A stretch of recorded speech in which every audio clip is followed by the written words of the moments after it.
Kia kini hadir di luar Indomobil, yes. Jadi Kia sekarang ini berada di bawah payung prinsipal langsung dari Korea, dan kini mereka ingin mengembangkan bisnisnya lebih besar di tanah air. Memang kalau lihat di booth IMS 2026 ini tidak ada model baru, ada si PV5.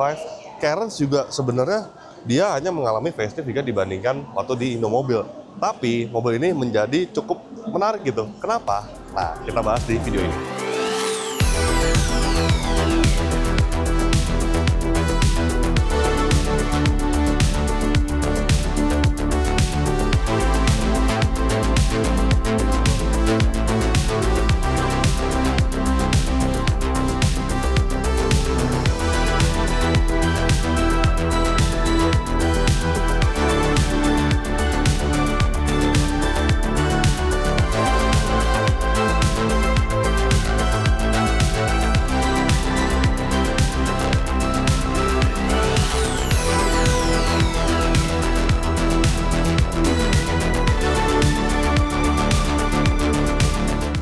Well, Kia Carens sebenarnya pernah hadir di Indonesia juga, tapi kalau gimana ya, kalau dilihat itu segmentasinya agak membingungkan gitu.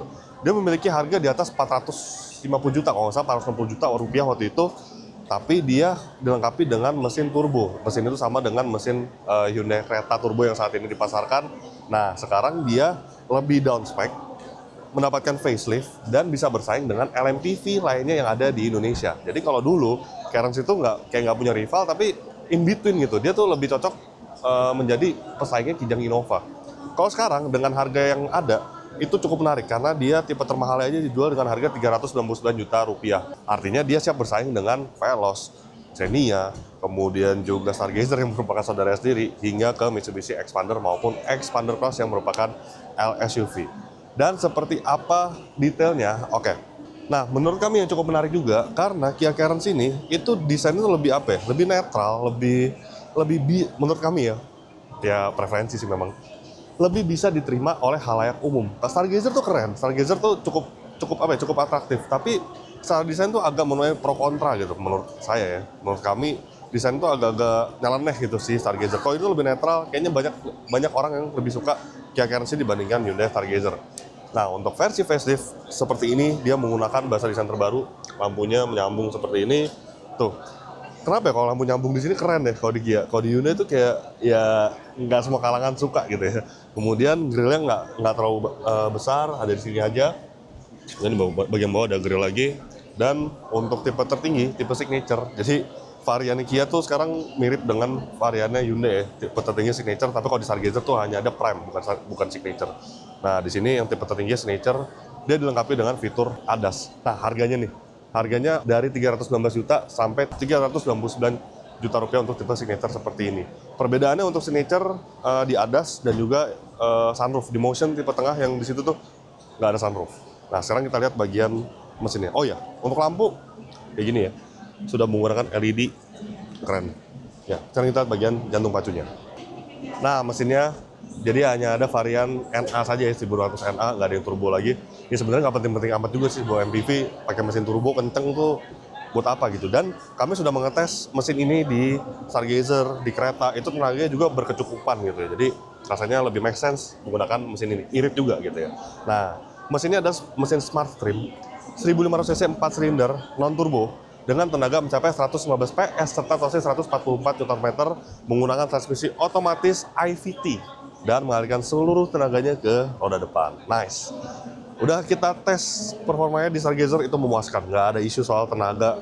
Tapi memang kalau mungkin Anda pernah mencoba Kia Carens yang turbo ya lebih pelan aja gini, tapi overall cukup banget. Dan ini dia untuk bagian sampingnya, sama ya seperti sebelum facelift, nggak terlalu banyak perbedaan. Pelek dia menggunakan ring 17 dengan dual tone seperti ini ya. Bannya juga cukup tebal, 215/55. Kemudian spion ada kameranya, dia sudah dilengkapi dengan kamera 360 dan sunroof ya di bagian atas, nggak ada roof rail, roof guard nggak ada. Dan nah yang menjadi ciri khas Carens itu adalah over fendernya yang berwarna hitam seperti ini ya. Jadi itu agak mencirikan sebuah crossover gitu ya. Sekarang kita lihat bagian belakangnya. Dan ini dia bagian bagasinya. Nah, bisa dilihat kan dia desain tuh lebih soft, lebih netral dibandingkan Stargazer, tapi tetap keren, tetap terlihat elegan gitu ya. Kemudian lampunya memanjang dari kanan ke kiri seperti ini, sudah full LED, lampu sen, lampu mundur ada di bagian sini, ada dark lamp, kemudian ada defoggernya. Nah, sekarang kita lihat bagian bagasi ya, bagian bawahnya warna hitam ya seperti ini. Nice, desainnya saya suka, saya pribadi ya. Belum ada electric tailgate, tapi nggak masalah lah. Nggak ada electric tailgate juga di rival-rivalnya, jadi no problem.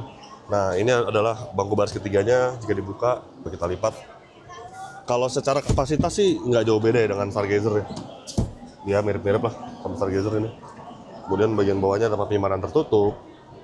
Dan ketika dibuka masih bisa lah bawa koper cabin nih, 2 buah. Koper besar 1. Speaker, oh ada subwoofer di sini. Speakernya udah aftermarket dari Bose ya. Jadi tentu suaranya premium. Oke, sekarang kita lihat bagian interiornya.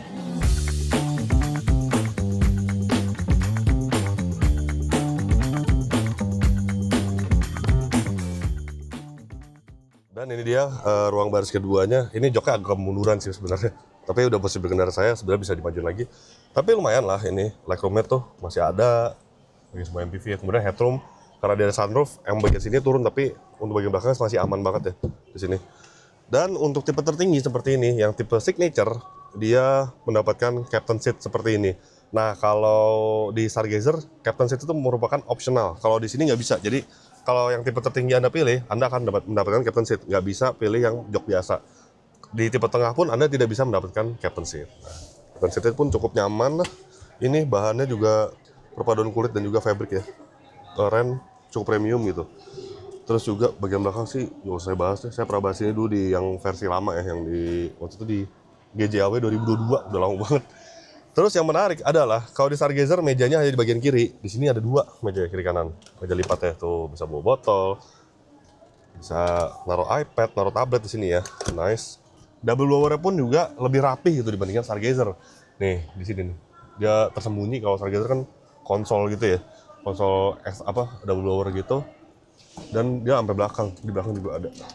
Kemudian untuk motornya ada di bagian sini nih.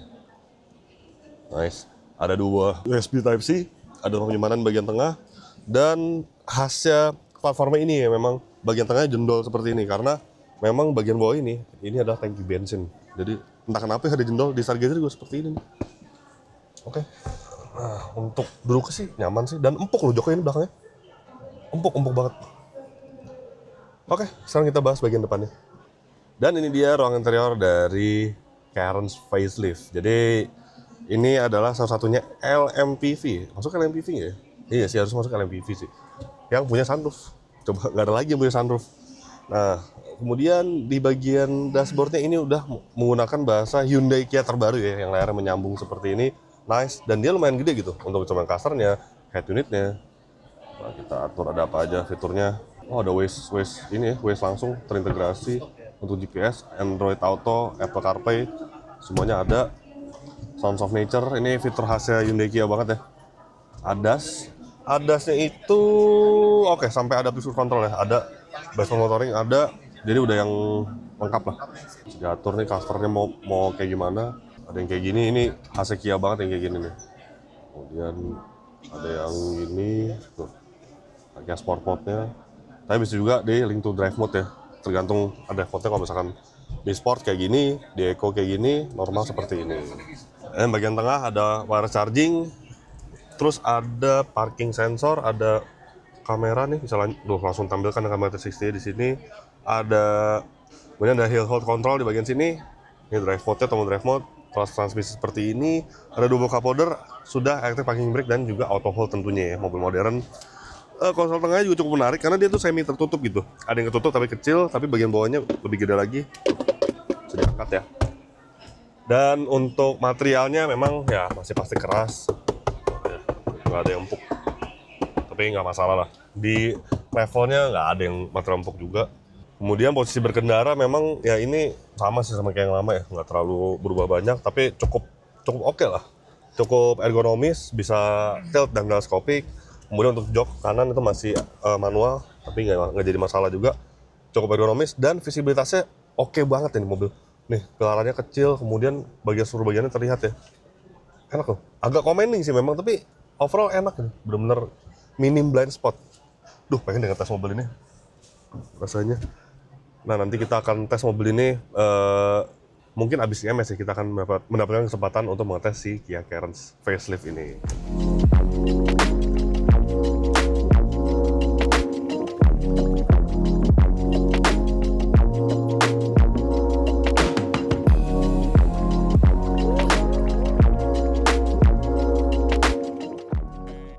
Sebagai kesimpulan, Kia Carens ini hadir dengan penawaran lebih menarik ya, desainnya menarik, kemudian harganya menarik, fiturnya juga cukup menarik, dan yang paling penting dia hadir kini di bawah payung prinsipal langsung. Jadi begitulah hasil first impression kami terhadap Kia Carens facelift.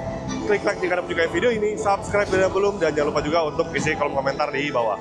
Main juga ke website kami di www.autodriver.com, dan jangan lupa juga untuk download aplikasi kami di Google Play Store. Terima kasih sudah menyaksikan video ini, dan sampai jumpa di video-video selanjutnya. Bye-bye.